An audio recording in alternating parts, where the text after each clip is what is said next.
الحمد للہ رب العالمین والصلاة والسلام علی سید الانبیاء والمرسلین اما بعد فاعوذ باللہ من الشیطان الرجیم بسم اللہ الرحمن الرحیم۔ معجزات رسول صلی اللہ علیہ وسلم کا بیان چل رہا تھا، اور پچھلے پروگرام میں ہم آخر میں جس حدیث پاک کو بیان کرنا چاہ رہے تھے اسے امام ابو داؤد رحمۃ اللہ علیہ نے ابو داؤد میں اور امام بیہقی رحمۃ اللہ علیہ نے دلائل النبوت میں نقل فرمایا ہے۔ حضرت عاصم بن قلیب اپنے والد سے، اور وہ ایک انصاری صحابی سے روایت کرتے ہیں، وہ انصاری صحابی کہتے ہیں کہ ہم رسول کریم صلی اللہ علیہ وسلم کے ساتھ ایک جنازے میں شرکت کے لیے گئے، تو میں نے نبی کریم صلی اللہ علیہ وسلم کو دیکھا کہ آپ قبر کے پاس تشریف فرما تھے اور کھودنے والے کو سمجھا رہے تھے، فرماتے تھے کہ اس کے پاؤں کی طرف سے تھوڑا چوڑا کرو، اس کے سر کی طرف سے فراخ کر دو، یعنی ہدایات دے رہے تھے۔ اس کے بعد کہتے ہیں کہ پھر جب نبی کریم صلی اللہ علیہ وسلم لوٹے، فلما رجعا، پھر جب نبی کریم صلی اللہ علیہ وسلم لوٹے تو استقبلہ داعی امرأتہ، تو ان جو صحابی فوت ہوئے تھے ان کی زوجہ کی طرف سے ایک دعوت کرنے والا، ایک دعوت دینے والا نبی کریم صلی اللہ علیہ وسلم کے سامنے آیا۔ اس نے آ کر دعوت کیا دی کہ یا رسول اللہ، ان صحابی کی زوجہ نے کچھ کھانا تیار کیا ہے اور آپ کو دعوت دی، آپ تشریف لائیے۔ تو پھر جب واپس ہوئے سرکار تو آپ کے سامنے ان صحابی کی زوجہ کی طرف سے ایک بلانے والا آیا۔ نبی کریم صلی اللہ علیہ وسلم نے اس دعوت کو قبول فرما لیا۔ راوی یہ کہتے ہیں فاجابا، نبی کریم صلی اللہ علیہ وسلم نے اسے قبول فرما لیا، ونحن معہ، اور ہم نبی کریم صلی اللہ علیہ وسلم کے ساتھ تھے۔ دعوت سرکار کو دی گئی، سرکار کا فیض تو عام ہی رہتا ہے، سارے صحابی ساتھ ساتھ چل پڑے۔ فجیء بالطعام، تو نبی کریم صلی اللہ علیہ وسلم کے سامنے کھانا لایا گیا۔ فوضع یدہ ثم وضع القوم، تو نبی کریم صلی اللہ علیہ وسلم نے اس کھانے پر اپنا دست مبارکہ رکھ دیا، پھر قوم نے بھی اپنے ہاتھ رکھے۔ فاکلوا، تو یہ سب لوگ کھانے لگے۔ فنظرنا الی رسول اللہ صلی اللہ علیہ وسلم یلوک لقمۃ فی فیہ، تو کہتے ہیں کہ میں نے نبی کریم صلی اللہ علیہ وسلم کو دیکھا کہ آپ نے ایک لقمہ منہ میں ڈالا اور اسے منہ میں ہی بار بار گھما رہے ہیں، نگلتے نہیں ہیں۔ ثم قال، پھر آپ نے فرمایا کہ اجد لحم شاۃ، کہ میں نے اس بکری کے گوشت کو اس حال میں پایا ہے کہ اخذت بغیر اذن اہلہا، کہ اسے اس کے مالک کی اجازت کے بغیر لیا گیا ہے۔ اب یہ کتنا بڑا معجزہ کہ لقمہ منہ میں ڈالا اور رحمت کونین صلی اللہ علیہ وسلم کو اللہ نے خبر دے دی کہ اس بکری کو مالک کی اجازت کے بغیر ذبح کر کے بنایا گیا ہے۔ فارسلت المرأة تقول، تو جب یہ بات ان صحابی کی زوجہ تک پہنچی جنہوں نے دعوت دی تھی، تو ان خاتون نے پھر یہ پیغام نبی کریم صلی اللہ علیہ وسلم تک پہنچایا کہ یا رسول اللہ صلی اللہ علیہ وسلم، انی ارسلت الی النکیع، کہ میں نے نکیع کے اندر کسی کو بھیجا تھا، اور وہو موضع یباع فیہ الغنم،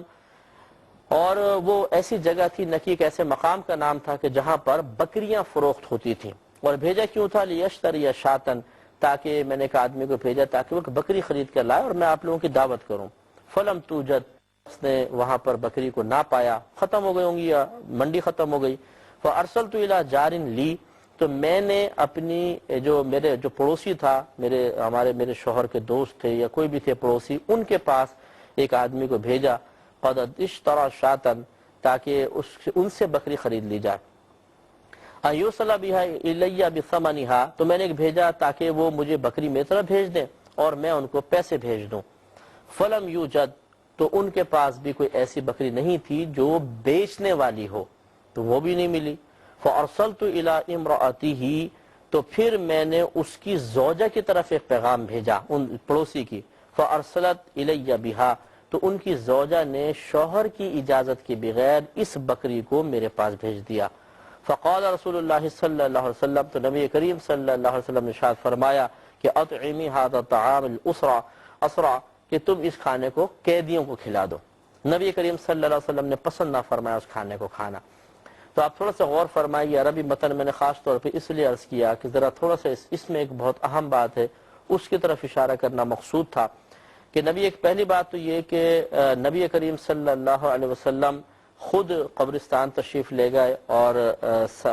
قبر والے کو، قبر کھودنے والے کو ہدایات عطا فرما رہے ہیں، یہ آپ کی حد درجہ شفقت محبت ہے۔ تو ایک رہنما اگر اپنے ماتحت کے ساتھ اس طریقے کا سلوک کرے گا تو دیگر ماتحت خود بخود قلبی لحاظ سے اس کے گرویدہ ہو جائیں گے اور محبت میں اضافہ ہوتا ہے۔ دوسری بات یہ کہ جب کسی شخص کا انتقال ہو جائے تو جو انتقال میں لوگ آئے ہوں ان کے لیے کھانا تیار کرنے میں شرعاً کوئی حرج نہیں ہے۔ یہ جو ہمارے ہاں یہ بات مشہور ہو گئی ہے کہ جس گھر میں میت ہوتی ہے اس گھر میں چولہا نہیں جلانا چاہیے، بتائیے ان صحابیہ کے بارے میں کیا حکم لگائیں گے، انہوں نے تو پوری بکری پکا ڈالی۔ تو اس لیے یہ کوئی ممنوع نہیں ہوتا۔ ہاں یہ حدیث ضرور ہے، نبی کریم صلی اللہ علیہ وسلم نے فرمایا جب کسی کا انتقال ہو جائے تو احباب یا محلے والوں کو چاہیے، قریبی لوگوں کو چاہیے کہ ان کے پاس ایک دن کا کھانا بھیجیں، اس لیے کہ وہ موت کے غم میں ہیں، اپنے مردے کے غم میں ہیں۔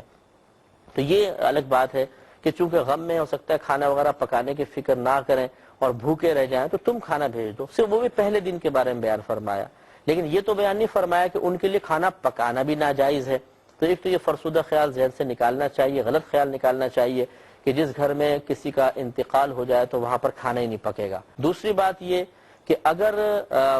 باقاعدہ دعوت نہ دی جائے، انویٹیشن کارڈز وغیرہ نہ بنائے جائیں اور ویسے ہی جو لوگوں کے لیے ایصال ثواب کے قصد و ارادے سے باعث برکت سمجھتے ہوئے کھانا بنا لیا جائے کسی کے گھر میں، تو اس کے لیے اس کو کھانا اور اس کے لیے وہاں جانا، اس دعوت کو قبول کرنا، اس میں شرعاً کوئی حرج نہیں ہے۔ تو اگر آپ غور و تفکر فرمائیں تو آج کل بھی مسلمانوں کے ہاں تیجا، 40واں، برسی وغیرہ رائج ہے، اس میں یہ نہیں ہوتا کہ تیجے میں کھانے کی دعوت دی جائے، جو دے رہا ہے وہ غلط کر رہا ہے کہ جی آئیے ہم کھانا کھلائیں گے، نہیں، بلکہ ایصال ثواب کا اہتمام ہوتا ہے، پھر جو لوگ جمع ہو گئے ان کو کھانا بھی کھلا دیا گیا، یہ بالکل عین سنت کے مطابق ہے، اس میں شرعاً کوئی حرج نہیں ہے۔ باقی رہا کہ اس میں تیسرے دن ہی کیوں، پہلے دوسرے دن کیوں نہیں، تو یہ بالکل صحیح ہے کہ تیسرے دن کو ضروری نہیں ہے، پہلے دن بھی ہو سکتا ہے، دوسرے دن بھی ہو سکتا ہے، تیسرے دن بھی ہو سکتا ہے۔ چنانچہ اگر دن کی تخصیص اس لیے کی گئی ہے کہ لوگوں کا ایک ذہن بن گیا ہے، ایک عرف اور عادت قائم ہو گئی ہے، تو زیادہ سے زیادہ لوگ آ کر ایصال ثواب کا اہتمام کر سکتے ہیں تو کوئی حرج نہیں، اور اگر لازم و ضروری سمجھا کہ تیسرے دن ہی ایصال ثواب ہو سکتا ہے اس سے پہلے نہیں تو غلط ہے، اور میرے خیال میں کوئی بھی لازم و ضروری نہیں سمجھتا، اور اگر سمجھتا ہے تو غلط سمجھتا ہے۔ تو اس لیے تیسرے دن کا اختصاص اس میں کوئی حرج نہیں ہے۔ جیسے ہمارے ہاں مساجد میں جماعت کا اہتمام کیا جاتا ہے، نبی کریم صلی اللہ علیہ وسلم نے کوئی وقت مخصوص نہیں کیا تھا، یہ ٹائمنگ ہماری اپنی خود ساختہ ہے، لیکن کیوں ہم نے ٹائمنگ رکھی کہ اگر ہم ایک ٹائم نہ رکھیں تو پھر لوگ جماعت میں کیسے کثرت سے آئیں گے۔ اگر بالفرض ظہر کا وقت شروع ہو رہا ہے 12:30 بجے مثال کے طور پہ، 4:30 بجے ختم ہو رہا ہے، ایک دن 12:30 بجے جماعت کھڑی ہو گئی، دوسرے دن 1:30 بجے، تیسرے دن 2:30 بجے، چوتھے دن 3:30 بجے، تو بتائیے پھر کیوں جماعت سے نماز پڑھتے؟ بہت سے لوگ محروم ہو جاتے۔ ان کی آسانی اور سہولت کے لیے اور ایک دینی تشخص قائم کرنے کے لیے، بڑی جماعت کے حصول کے لیے اپنے پاس سے وقت مخصوص کر لیا گیا، تو یہ ناجائز تو نہیں ہوا۔ اسی طرح یہاں پہ ایصال ثواب کے لیے وقت مخصوص ہو گیا۔ یوں ہی جتنے بھی دینی مدارس ہیں، چاہے کسی بھی مکتبہ فکر سے تعلق رکھنے والے ہوں، ان میں جو کورس پڑھایا جاتا ہے اس کی ابتدا کا وقت مخصوص، امتحان کا وقت مخصوص، درجات کا وقت مخصوص، کتابیں مخصوص، اور اس کے بعد پھر سند فراغت دینے کے لیے ایک وقت مخصوص۔ ختم بخاری اس تاریخ میں ہوگی، آخری سال اس تاریخ میں ختم ہوگا، سب فکس ہوتے ہیں، مخصوص ہوتے ہیں، اختصاص ہوتا ہے۔ حالانکہ پہلے دور میں تو علم حاصل کرنے کے لیے ایسی کوئی تخصیصات نظر نہیں آتی۔